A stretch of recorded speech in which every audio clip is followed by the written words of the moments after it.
नमस्कार बच्चों। आज हम पढ़ने और समझने वाले हैं क्लास 10th हिंदी की हमारी वर्कशीट नंबर 82 यानी कि कार्यपत्रक संख्या 82 को। यह आपकी 2 फरवरी 2022 की वर्कशीट रहेगी। आज की इस वर्कशीट में हम पढ़ने वाले हैं माता का अंचल पाठ को। इस पाठ के लेखक है शिव पूजन सहाय जी। इस पाठ में लेखक ने अपने बचपन की कुछ यादों को हमारे साथ साझा किया है। बचपन किसी भी व्यक्ति के जीवन का सबसे बेहतरीन समय होता है। बचपन में बच्चे हो सकता है कि उनके कपड़े मेले हो लेकिन उनका मन मेला नहीं होता। बचपन में हो सकता है कि बच्चे गलतियां ज़्यादा करते हो लेकिन वो साजिशें नहीं करते। बचपन में अगर कोई अच्छा लगता है तो अच्छा लगता है, वहाँ पर कारण नहीं ढूंढा जाता, वहाँ पे बिजनेस नहीं किया जाता, वहाँ पर सौदा या व्यापार नहीं किया जाता। इसलिए बचपन जो होता है वो सबसे अलग होता है।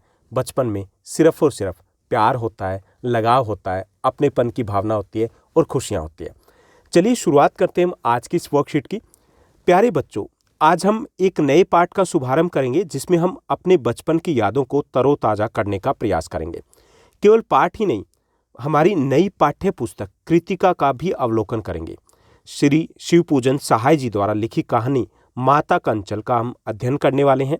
माता का अंचल में ग्रामीण जीवन की कहानी है, वो सहज और सरल भाषा में हमारे साथ साझा की गई। कहानी में काफ़ी सारे देशी शब्दों का भी प्रयोग किया गया। उन देशी शब्दों के साथ जो कहानी है और ज़्यादा हमें रुचिकर लगेगी।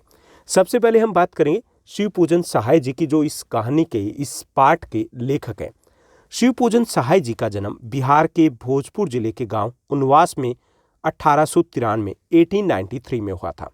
इनके बचपन का नाम भोलानाथ था। शिव पूजन सहाय अपने समय के लेखकों में काफ़ी प्रसिद्ध, लोकप्रिय और सम्मानित व्यक्ति थे। उन्होंने कई सारी पत्रिकाएं हैं उनका संपादन भी किया है, जिनमें प्रमुख जो रही है वो थी जागरण, माधुरी, हिमालय, बालक।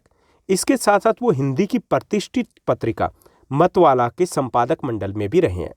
सहाय जी मुख्यतः गद्य लेखक थे।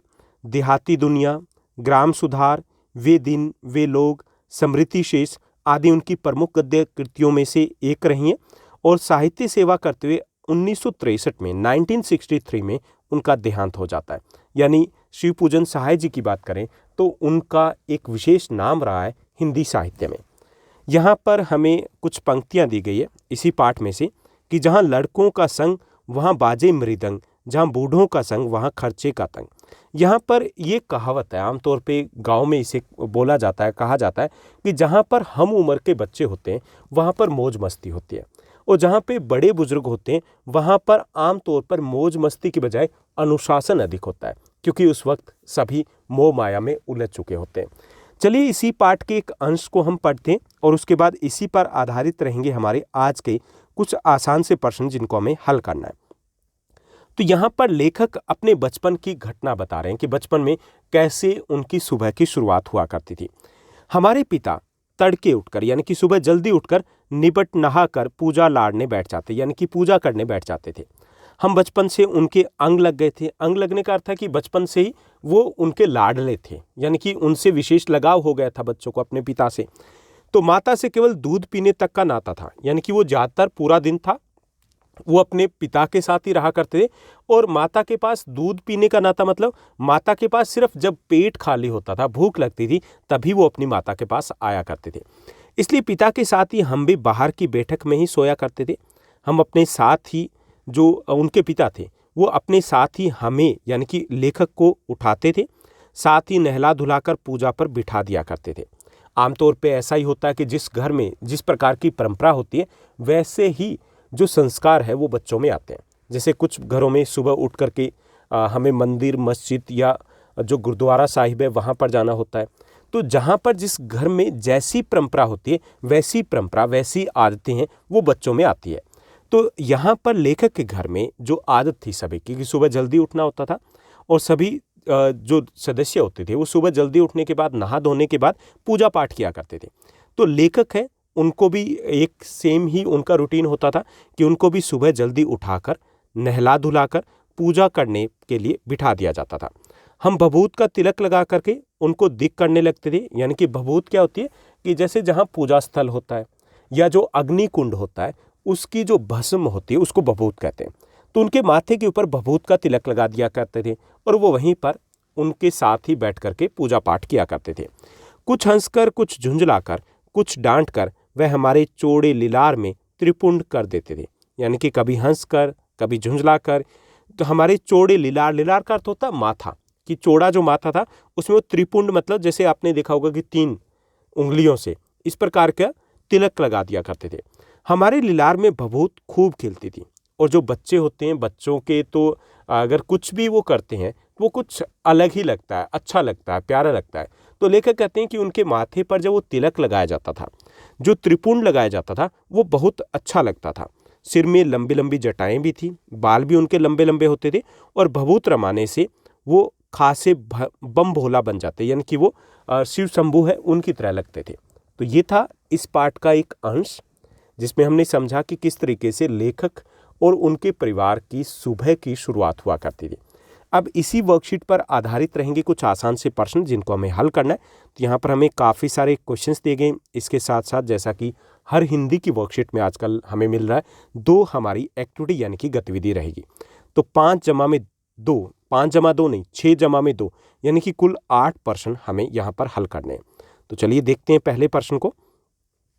पहला जो हमारा प्रश्न दिया गया कि पाठ के लेखक का क्या नाम है, यह हमें बताना है। माता का अंचल जो पाठ है उसके लेखक का क्या नाम है और उन्हें बचपन में किस नाम से जाना जाता था, ये भी हमें बताना है।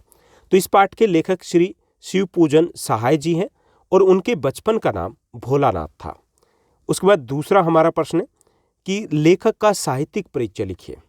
तो इस पाठ के लेखक कौन है? शिवपूजन सहाय जी।